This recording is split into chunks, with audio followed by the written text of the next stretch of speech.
Hello viewers, வணக்கம் and welcome back to my channel.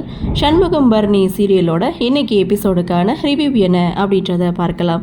எபிசோடை பொறுத்த வரைக்கும் பரணி வீராவை தனியாக கூப்பிட்டு உன் மனசில் யாராவது இருக்காங்களா, நீ யாராவது லவ் பண்ணுறியா அப்படின்னு சொல்லி வீரா கிட்ட ஸ்ட்ரைட்டாகவே கேட்குறாங்க. அப்போது வீரா என் அண்ணன் முடிவு என்னவோ அதுதான் தன்னுடைய முடிவுன்னு சொல்லிட்டு போயிட்டாங்க. அதாவது வீராவுடைய பதில் என்ன அப்படின்னு பார்க்கும்போது, நான் ஒருத்தனை மனசில் நினச்சேன்னா கண்டிப்பாக அண்ணா அவனுக்கு கல்யாணம் பண்ணி கொடுத்துருவாரு, ஆனாலும் காலம் முழுக்க அதையே நினச்சி வேதனைப்படுவார். இதுவே அவர் பார்த்த பையனை நான் கல்யாணம் பண்ணிக்கிட்டேன்னா என் அண்ணன் ரொம்ப பெருமைப்படுவார், சந்தோஷப்படுவார். அதனால என் அண்ணனோட சந்தோஷம் தான் எனக்கு முக்கியம். என் அண்ணன் யாரை கல்யாணம் பண்ணிக்க சொல்கிறாரோ அவர் தான் நான் கல்யாணம் பண்ணிப்பேன் அப்படின்னு சொல்லிட்டு வீரா அங்கேருந்து போகிறாங்க.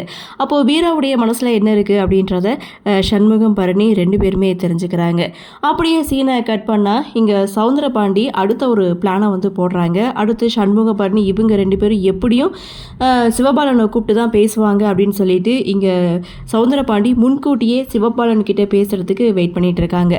இன்னொரு பக்கம் சண்முகம், பரணி, அதுக்கப்புறம் வைகுண்டம் இவங்க 3 பேரும் சிவபாலன் கிட்ட பேசிகிட்டு இருக்காங்க. அதாவது பரணி சிவபாலன் கிட்ட ஸ்ட்ரெயிட்டாகவே கேட்குறாங்க, உனக்கு வீராவை கல்யாணம் பண்ணிக்க இஷ்டமா அப்படின்னு சொல்லி கேட்கும்போது, இது வீராவுடைய சம்மதத்தை கேட்டிங்களா, அப்போ கடையில் வேலை பார்க்குறானே அவனை என்ன பண்ணுறது அப்படின்னு சொல்லி கேட்கும்போது, அவனை நாங்கள் பார்த்துக்குறோம், உன்னுடைய விருப்பம் தான் முக்கியம்னு சண்முகம் சொல்லும்போது, அக்கா கேட்குறான்றதுக்காக தானே நீங்கள் கேட்குறீங்க, உங்களுக்கு இது முழு மனதோட விருப்பமா அப்படின்னா இதை நீங்கள் முன்னாடியே என்கிட்ட கேட்டிருப்பீங்க அப்படின்னு சொல்லிட்டு, அப்போ அப்பா சொன்னது உண்மைதான் சொல்லி ஒரு குட்டி ஃப்ளாஷ்பேக் சீனுக்கு போகிறாங்க. என்ன அப்படின்னா, சவுந்தரபாண்டி ஏற்கனவே சிவபாலன் கிட்டே இதை பற்றி பேசியிருப்பாங்க. அதாவது அந்த போலீஸ்கார மகனுக்கு இது மாதிரி வீராவை பேசி முடிச்சுட்டானா அந்த வெறுப்பைய சண்முகம், உன் அக்காவோட பிடிவாதத்தினால உன் அக்கா சண்முகத்தோடைய காலை பிடிச்சி கெஞ்சினதுனால உங்ககிட்ட ஒரு வார்த்தை கேட்கணும்னு உன்னை கூப்பிட்டு கேட்பாங்க, ஆனால் நீ முடியவே முடியாதுன்னு சொல்லிடுன்னு ஏற்கனவே சவுந்தரபாண்டி சிவபாலன் கிட்டே சொன்னதுனால அப்பா இதை பற்றி தான் நம்மக்கிட்ட பேசியிருந்திருக்காரு அப்படின்னு சிவபாலன் புரிஞ்சுக்கிறாங்க.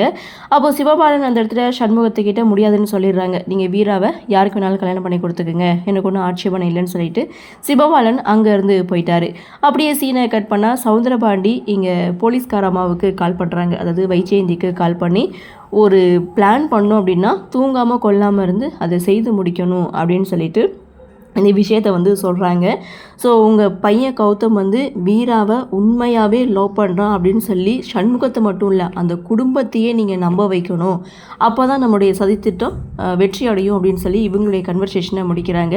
அடுத்து இவங்களை நம்ப வைக்கிறதுக்காக கௌதம் என்ன பண்ணுறாரு, ஒரு பின்னை எடுத்து கையில் விஜி அப்படின்னு சொல்லிட்டு குத்திக்கிட்டே இருக்காரு. ரத்தம் சொட்ட சொட்ட கொட்டிகிட்டு இருக்குது. ஒரு பக்கம் சண்முகம் பரணி ரெண்டு பேரும் அவருடைய கையை பார்த்து செம ஷாக் ஆகுறாங்க. இதோட எபிசோட முடிக்கிறாங்க.